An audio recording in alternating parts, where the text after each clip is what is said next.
Welcome to the Grace-Filled and Graceful podcast, where we break free from feeling like we have to be in constant hustle mode in order to hit our success goals while growing our online businesses. I'm your host, Jennifer Emanuel, and I share bite-sized, actionable strategies, systems, and tips that allow you to focus on your God-given strengths and experience so that you can provide a great income for your family, and all in a way that feels good to your soul. Let's start today's conversation. Hey, it's Jen. Welcome to this week's edition of Grace-Filled and Graceful. It is actually episode number 19.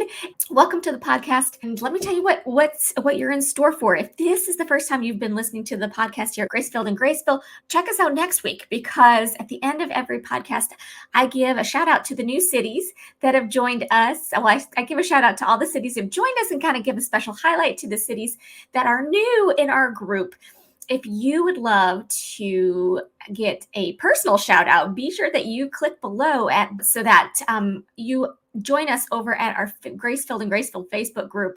And once you're a member over there, I would love to say a special hello to you from Dallas, Texas, as being part of our family. Hey, if you've not clicked the little gadget on your podcast platform to get a notification every week about our updated, newly uploaded podcasts, be sure that you do that and share the love. Share the podcast with those people you think would really benefit from being a part of a community where we are building online businesses in a way that feels great to our soul, meaning that we take our God-given gifts and use them to impact as many lives as possible using this online space. So last week's podcast was a little longer than I had anticipated. I'm sorry about that.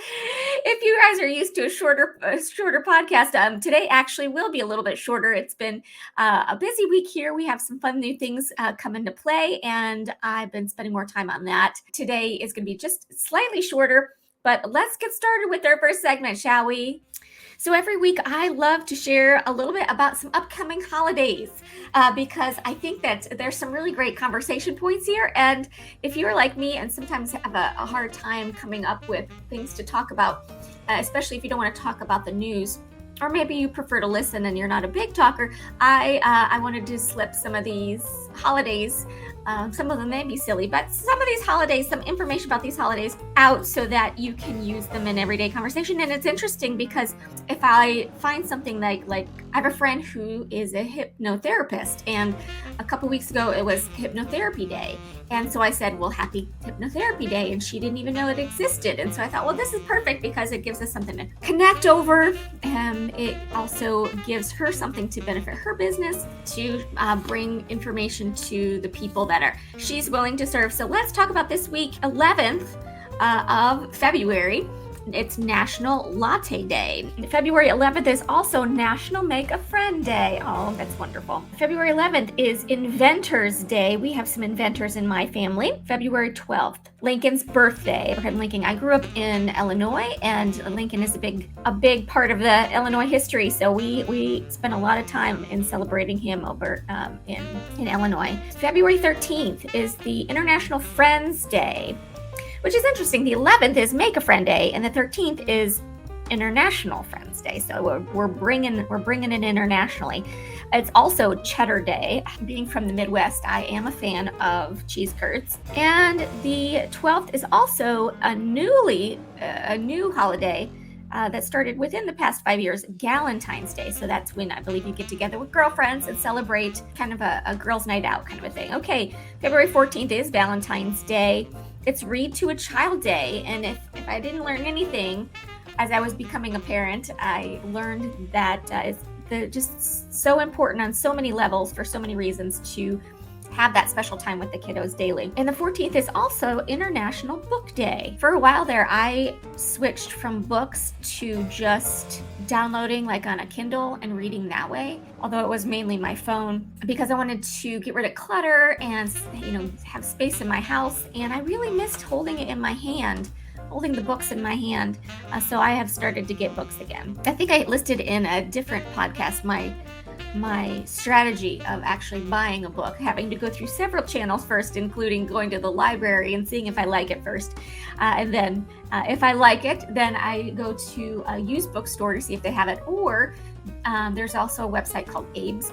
I think it's called Abe's Books. It might just be Abe Books, but it's a used bookstore online. All right, the 15th of February, World Hippopotamus Day. World Hippopotamus Day. It's also February 15th is also Gumdrop Day.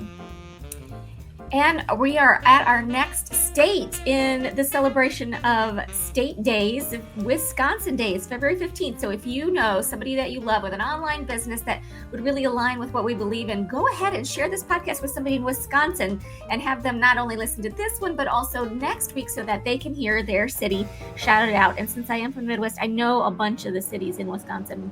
I spent a lot of time in there, February 16th is Almond Day. And finally, for this week, we're celebrating the 17th of February, which is Cafe au Lait Day, which, yes, is different than a latte day. If you know your coffees, it is different. The 17th of February is also Random Acts of Kindness Day. Okay, let's get to our topic today. I have a funny story to tell you. I had been struggling with, almost like wrestling with, the idea of going this way or how exactly I was going to do it. And something that I've learned about myself is that when I hit a wall and I'm looking at the information in front of me, if I feel the idea of I'm capable of figuring this out, I'm smart, I could handle this type of a thing, why is this so difficult? And I have seen a pattern in my life of running into that wall. When that happens, I've taught myself to share with other people. Now, I tend to be more independent and figure things out on my own. But over time, I've learned that it's not a sign of weakness to talk through an idea with somebody, sometimes even just to talk through an idea with myself. And so I was talking through this idea and I was like, why is this so difficult? And all of a sudden, this clarity, like this, it was almost like the morning fog evaporated and the sun came out.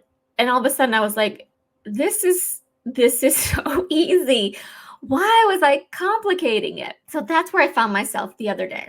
And so I thought, you know what, this is something that happens to me. This is a pattern sometimes. And so other people, one of my beliefs is that the enemy wants us to believe we're the only one that is experiencing things in the way that we are experiencing things, and to talk about it with people is embarrassing or shows that you're weak or shameful. I was getting ready to do the podcast and I was on Facebook for some reason and something popped up from last year. So this was yesterday. So February 10th, it popped up in my history of Facebook. I'd done a live video. You can go back and look at it if we're connected on Facebook, February 10th, 2021. And my post for that day, it was like a 15-minute video, was why do we complicate things so much?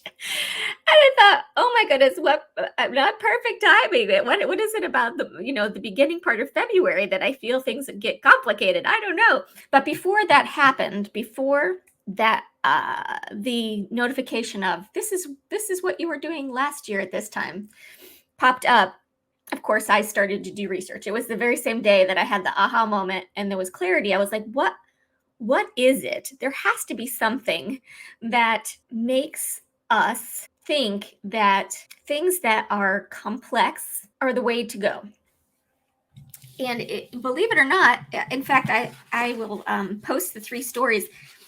In typing that, why do we complicate things in searches like that? Lots came up. So including some really neat scientific information. So what I want to start with today is the importance of simplicity. And I'm sure that if you've been in business or even out in the world for any particular amount of time, you may have heard the saying, keep it simple. You may have even heard keep it simple, sweetie, keep it simple, silly, just the whole idea of keep it simple.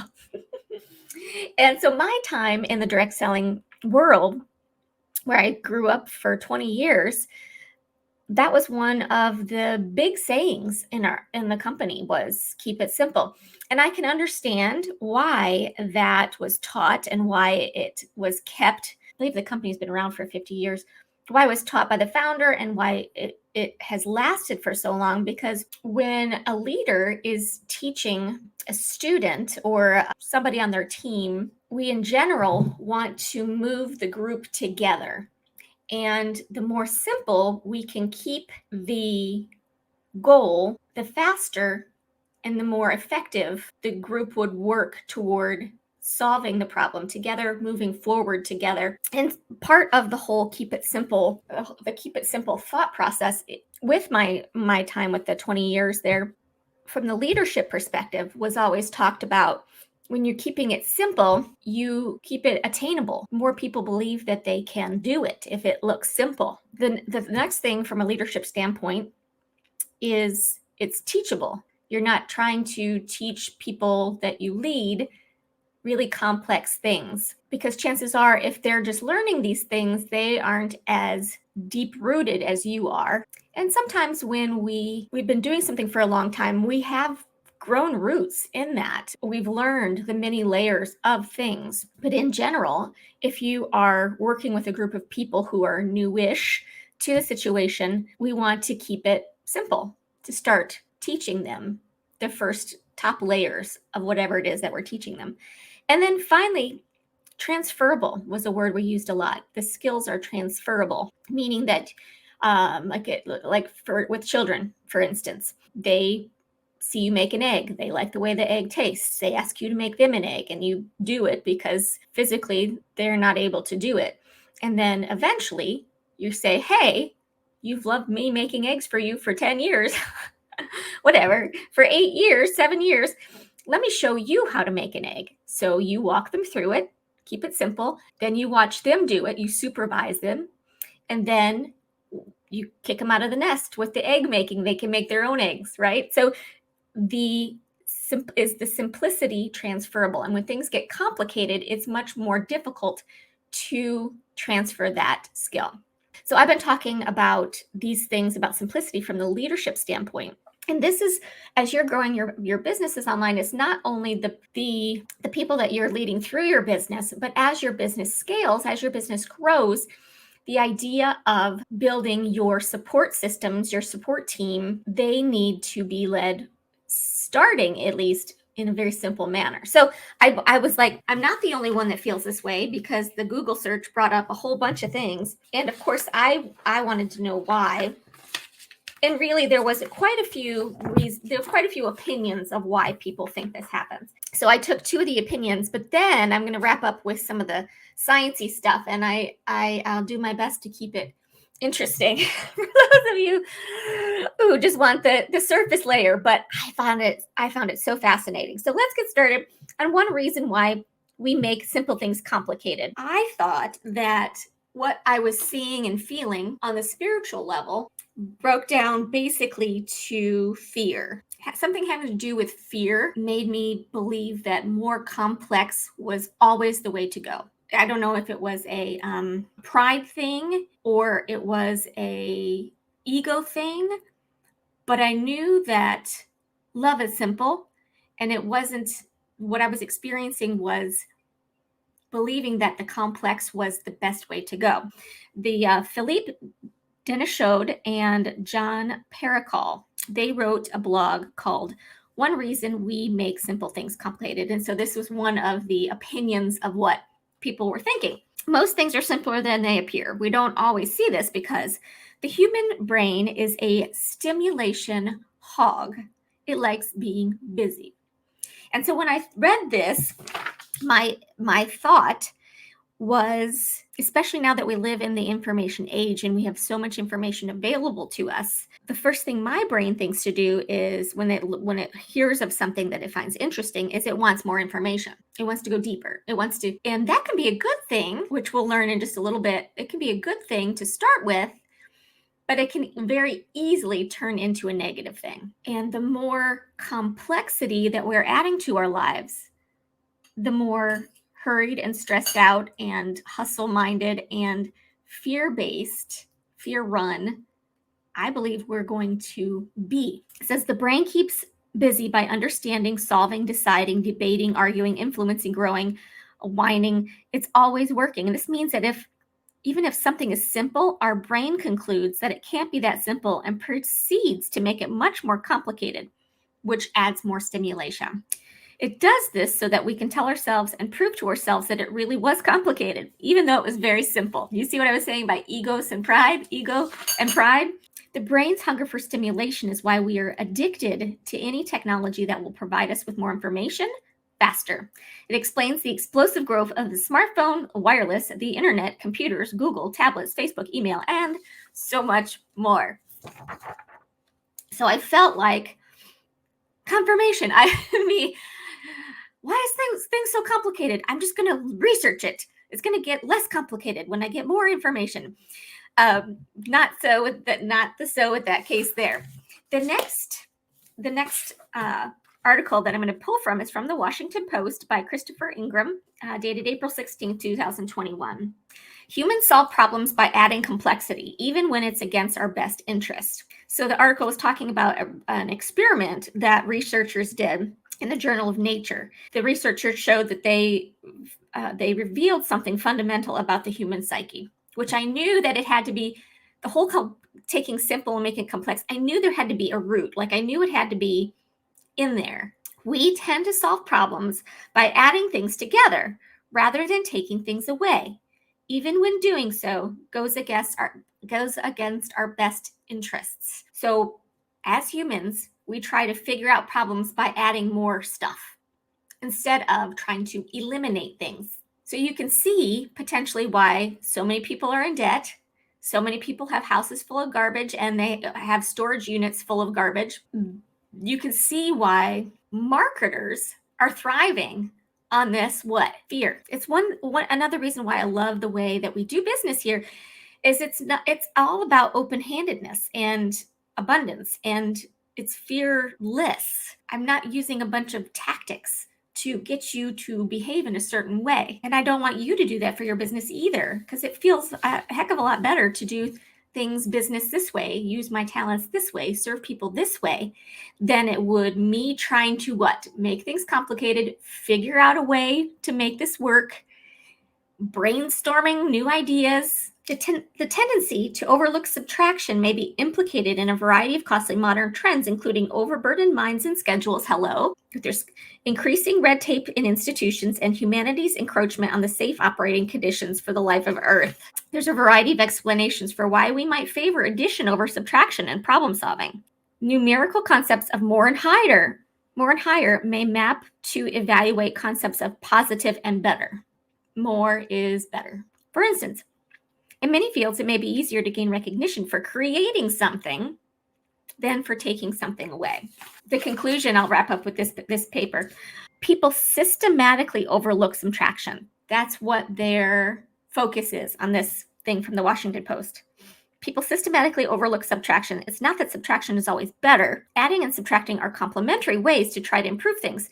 All right, I don't have listed who wrote this document, but it's called Complexity Bias and Why We Prefer Complicated to Simple. And we're going to wrap up with this. I have a couple of things to hit upon in this particular document, and then I have a final thought. I'll start by saying that life is really simple, but we insist on making it complicated. We often find it easier to face a complex problem than a simple one. A person who feels tired all the time insists that their doctor check their iron levels while ignoring the fact that they are unambiguously sleep deprived. Someone experiencing financial difficulties may stress over the technicalities of their telephone bill while ignoring the large sums of money they spend on cocktails. And this is what I was saying earlier about how marketing in general goes after our fears and gives us the idea that when we feel fearful, that maybe we feel like we're lacking something and that I need to go buy this thing that will make me feel better. And then we get caught up in that circle of buy it, it feels good to buy it, you have hopes and excitement, and then we come around the circle again, you realize you're still in the same place. You bought it, you felt great, you got that dopamine hit, and then nothing is better. And so you do it again with something else that you feel will make you feel better. And this particular paper actually says marketers make frequent use of complexity bias. They do this by incorporating confusing language or insignificant details to a product packaging or sales company. So most people who buy quote unquote ammonia-free hair dye or a face cream which contains peptides don't fully understand the claims. Terms like this often mean very little, but we see them and imagine that they signify a product is superior to its alternatives. Another quote, this one's by Andy Benoit. Most geniuses, especially those who lead others, prosper not by deconstructing intricate complexities, but by exploiting unrecognized simplicities. So this is talking about people that are in leadership positions. The ones that do really well, the quote unquote geniuses, are the ones not that break down things that are intricate, but by exploiting or bringing forward the things that are the most simple. Okay, complexity bias is interesting because the majority of cognitive biases occur in order to save some mental energy. So some of these things that are happening in our brains happen to save energy, and our brain wants to save energy. So for example, confirmation bias enables us to avoid the effort associated with updating our beliefs. We stick to our existing opinions and ignore the information that contradicts them. Availability bias is a means of avoiding effort, of considering everything we know about a topic. It may seem like the opposite is true, but complexity bias is, in fact, another cognitive shortcut. It helps our brains save energy, this bias, this complexity bias. By opting for impenetrable solutions, we sidestep the need to understand. Of the fight or flight responses, complexity bias is the flight response. So fight and flight is what? Fear-based. So this complexity bias is something that helps us to run away from. It's a means of turning away from a problem or concept and labeling it as too confusing. If you think something is harder than it is, you surrender your responsibility to understand it.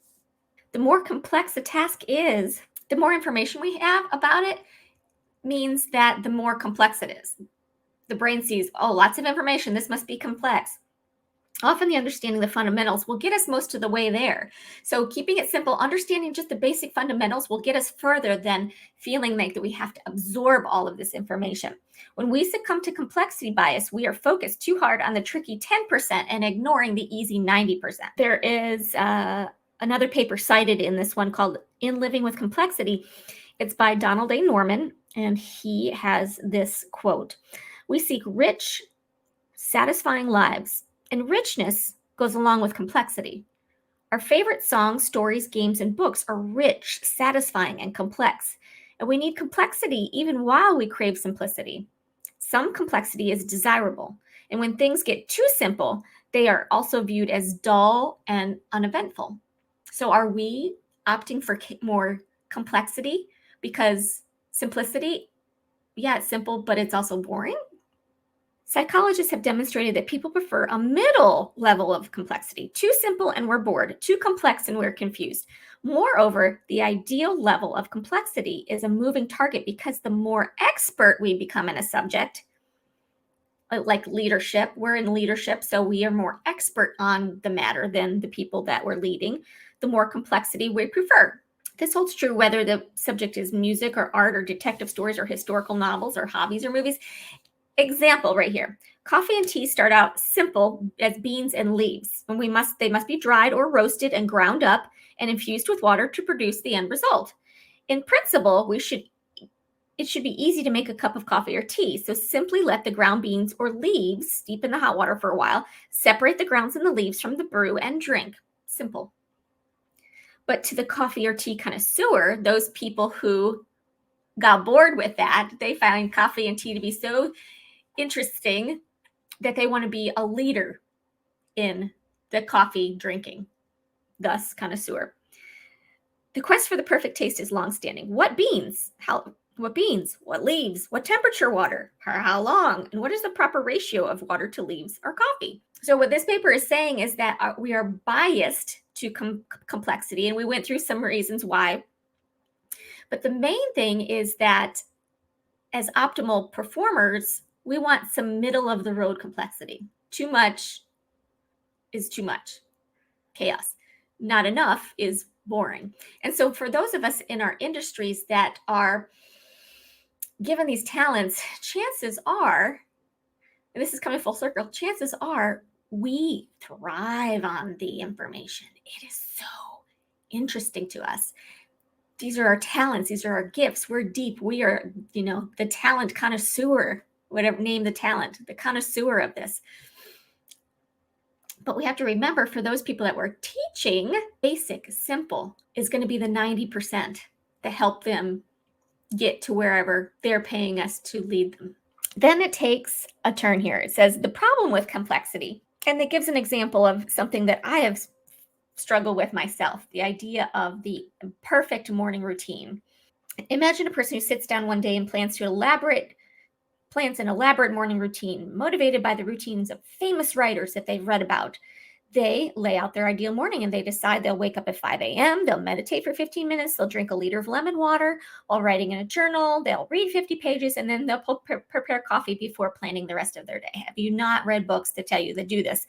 And I've been through that, and I've done it, and I've tried it, and it worked for the book writer. It might work for 10% of the population, but for the rest of us, we're going to buy what? Another book on how to be effective in the morning because it didn't work for us, right? The next day they launch into this complex routine and they try to keep it for a while, and maybe they succeed at first, but that word entropy soon gets in and the routine gets derailed. Sometimes they wake up late and they don't have enough time to read, and the perceived ideal routine has many moving parts. Their actual behavior ends up being different each day, depending on random factors. The hypothetical scenario illustrates the issue with complexity. Complexity is unsustainable without effort. And since most of us are looking to build our businesses in a way eventually that will lead to less effort, you can see why simplicity will be the one that wins out. When you have complexity by nature, you have fraud and mistakes. This is the more individual constituent parts a system has, the greater chance of its breaking down. So have you heard about the really fancy cars that people pay a lot of money for, and they're fast and they're intricate and they're the connoisseur of cars, but these companies that make the cars are like the connoisseur of cars, fast, hand built, crazy engineering, but they break down easy and they're hard to get fixed. Where you have complexity by nature, you also have fraud and mistakes. Complexity is difficult to manage. And as you're building your business and you're working with customers and you're building your team, do you not want simplicity? You're not going to be hiring people to make your life more complicated. The probability of an overall failure can be high if many components are involved. It's unsustainable without constant maintenance, self-organization, or adaptation. Chaos tends to disguise itself as complexity. Just a couple more things here. How can we overcome complexity bias? Oh, do this one first. Here's a really great quote. Ernest F. Schumacher. An intelligent fool can make things bigger and more complex and more violent. It takes a touch of genius and a lot of courage to move in the opposite direction. How can we overcome complexity bias? The most effective tool we have for overcoming complexity bias is Occam's razor. This is from a blog, the mental model Occam's razor. Also known as the principle of parsimony. This is a problem-solving principle used to eliminate improbable options in a given situation. So Occam's razor suggests, I hope that I'm saying that right, OCCAM, Occam's razor suggests that the simplest solution or explanation is usually the correct one. When we don't have enough empirical evidence to disprove a hypothesis, we should avoid making unfounded assumptions or adding unnecessary complexity so we can make quick decisions or establish truth. Quick decisions means quick action means getting done faster. The simplest hypothesis is usually the correct one, but this states rather that it's the best option. An important point to note is that Occam's razor does not state that the simplest hypothesis is the correct one, but it does state rather that it's the best option before the establishment of empirical evidence. And wrapping up this paper, so many geniuses are really good at eliminating unnecessary complexity. Einstein, for instance, was a master at sifting the essential from the non-essential. Steve Jobs was the same. And those are big names in this world of business and science and mathematics. So as you're building your business, I continue to celebrate you as you're sticking with simplicity and working with the talents that you've been given and not adding additional fluff. Because ultimately, the people that we lead and the people that we work with, the people that work with us, are going to be benefited from this. And the results will be more in line with what could possibly happen. So if you feel like some of the things that you've learned maybe about marketing your business are overly complex, like how to perfectly mimic somebody else's words in a reel, or having to post 10 times a day and spending huge amounts of time talking to your phone to do a story in Instagram, or to meet a certain quota that some guru tells you. Measure it to what we just talked about and think about how much happier your soul will be when you do it in a way that's more in alignment with love and not fear. Now that we've officially wrapped up with the book that we've covered for 4 or 5 weeks at the podcast, the Visioneering book, we are back to providing a great resource for either your work library, your life library, things that I turn to frequently. And this is actually something my husband introduced me to a long time ago and recently brought it back on. I think it did at the beginning of the new year, but it is a really great daily devotional called My Utmost for His Highest by Oswald Chambers. And it's something that I leave in my sitting area. Like I have a place that I sit in the mornings to help me remember to look at this. We also have a copy in the bathroom, which is helpful. But today, February 11th, I really felt today's devotion. So it is very short. They're just one-page devotions. This has to do with Isaiah 26:3, which is, "You'll keep him in perfect peace, whose mind is stayed on you because he trusts in you." Is your mind stayed on God, or is it starved? Starvation of the mind caused by neglect is one of the chief sources of exhaustion and weakness in a servant's life. And the reason why I really clicked with this is with my experience a year or so ago, right before and going into the pandemic with burnout. And it makes perfect sense because I was so focused on making something happen with my business that there was a lot of joy lost. And one of the things that led to this new vision for myself, or to pay more attention, was that happening. Starvation of the mind caused by neglect is one of the chief sources of exhaustion and weakness in a servant's life. If you've never used your mind to place yourself before God, begin to do it now. Hi, Maddie. Maddie said hi to everyone. If you've never used your mind to place yourself before God, begin to do it now. There's no reason to wait for God to come to you. You must turn your thoughts and your eyes away from the face of idols and look to him and be saved. Isaiah 4:45-22. And so what are your idols? One thing that I've been thinking a lot more about lately is my phone. The idol of, I don't know what you would call that. Would you call it the idol of distraction? Would you call it the idol of entertainment? The idol of habit? The idol of what are you looking at on your phone? For some reason, I go to the Yahoo News, which a lot of times isn't even news. Like, it's more entertainment to fill time, maybe to procrastinate, to zone out. And that can be an idol too. Your mind is the greatest gift God has given you, and it ought to be devoted entirely to him. You should seek to be bringing every thought into captivity in the obedience of Christ, 2 Corinthians 10:5. This will be one of the greatest assets of your faith when a time of trial comes, because then your faith and the Spirit of God will work together. And when you have thoughts and ideas that are worthy of credit to God, learn to compare and associate them with all that happens in nature: the rising and the setting of the sun, the shining of the moon and the stars, and the changing of seasons. You'll begin to see that your thoughts are from God as well, and your mind will no longer be at the mercy of your impulsive thinking, but will always be used in service to God. We have sinned with our fathers and did not remember. Psalm 106, 6-7. Prod your memory and wake up immediately. Don't say to yourself, but God is not talking to me right now. He ought to be. Remember whose you are and whom you serve. Encourage yourself to remember, and your affection for God will increase tenfold. Your mind will no longer be starved, but will be quick and enthusiastic, and your hope will be inexpressibly bright. And so, since our goal is to be building our business based on the talents we've been given, our number one priority is to be listening for the next steps. And would you not agree to have your mind be nourished instead of starved, as well as be quick and enthusiastic and be filled with hope? That is doing everything that we've been asked. We've been using our talents.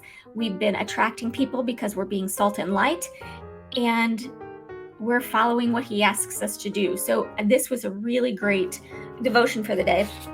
And it's funny, if you go through that book like every day and it really hits you, and you like make a little note like, this really got me, February 2nd, 2022, or whatever day it was. If you make a little note every day, then when you see it the next year, you'd be like, oh, this was perfect timing last year, and it's perfect timing again. So it kind of works with what we talked about as far as simplicity today. That is my utmost, and I think I've listed this before in our resources, my utmost for his highest, Oswald Chambers. All right, wrapping up this week's podcast, I am going to give some shout outs. Last week, listening to the podcast, we actually had a new city. So let me give the shout outs to those people that have listened last week. There were our audience last week, as of this recording anyways, has been from Dallas, Texas. That is where we are, as well as Clarkston, Michigan. Thank you so much for listening, you guys. And we have a new city to add to our family here, Montpelier, Vermont. And I've actually never, have I been to Vermont?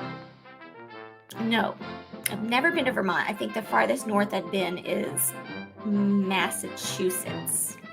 I've been Massachusetts. I've been to Rhode Island, Connecticut. I've not been to Vermont or New Hampshire or Maine, but I would sure love to. So thank you, Montpelier, Vermont. I hope that you came back this week to hear your city shouted out.